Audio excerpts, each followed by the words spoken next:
इंदिरा एकादशी आश्विन कृष्ण पक्ष की एकादशी तिथि को मनाई जाती है। ऐसी मान्यता है इस एकादशी का व्रत रखने से पितरों को मोक्ष की प्राप्ति होती है। यहाँ आप जानेंगे इंदिरा एकादशी की पावन व्रत कथा। इंदिरा एकादशी का पावन पर्व इस साल 17 सितंबर 2025 को मनाया जा रहा है। इस एकादशी पर भगवान शालिग्राम की पूजा का विशेष महत्व माना जाता है। धार्मिक मान्यताओं अनुसार जो कोई इंदिरा एकादशी का व्रत रखता है उसके 7 पीढ़ियों तक के पितरों को मोक्ष की प्राप्ति हो जाती है। बता दें, एकादशी व्रत सूर्योदय से लेकर द्वादशी के सूर्योदय तक रखा जाता है। इंदिरा एकादशी की व्रत कथा अनुसार महिष्मती नाम की एक नगरी में इंद्रसेन नाम का एक प्रतापी राजा रहता था जो अपनी प्रजा से बेहद प्यार करता था। वह राजा भगवान विष्णु का परम भक्त था। एक दिन राजा जब अपनी सभा में बैठे थे तो महर्षि नारद उनके पास पाए। राजा ने उन्हें देखते ही हाथ जोड़ लिया और विधिपूर्वक आसन व अर्घ्य दिया। नारद मुनि ने राजा से पूछा कि हे राजन, आपके 7 अंग कुशल पूर्वक तो हैं? आपकी बुद्धि धर्म में और आपका मन विष्णु भक्ति में तो रहता है? राजा ने कहा, हे महर्षि, आपकी कृपा से मेरे राज्य में सब कुशल है। आप कृपा करके अपने आगमन का कारण कहिए। तब नारद मुनि ने कहा कि हे राजन, आप आश्चर्य देने वाले मेरे वचनों को सुने। मैं एक समय ब्रह्मलोक से यमलोक को गया। उसी समय मैंने यमराज की सभा में आपके पिता को देखा। उन्होंने संदेशा दिया, सो मैं तुम्हें कहता हूँ। उन्होंने कहा कि पूर्व जन्म में कई विघ्न हो जाने के कारण मैं यमराज के निकट रह रहा हूँ। सो हे पुत्र, यदि तुम आश्विन कृष्णा इंदिरा एकादशी का व्रत मेरे निमित्त करो तो मुझे स्वर्ग की प्राप्ति हो जाएगी।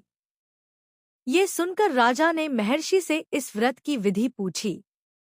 नारद जी ने कहा, आश्विन माह की कृष्ण पक्ष की दशमी के दिन प्रातः काल श्रद्धापूर्वक स्नानादि से निवृत्त होकर फिर से दोपहर को नदी आदि में जाकर स्नान करें।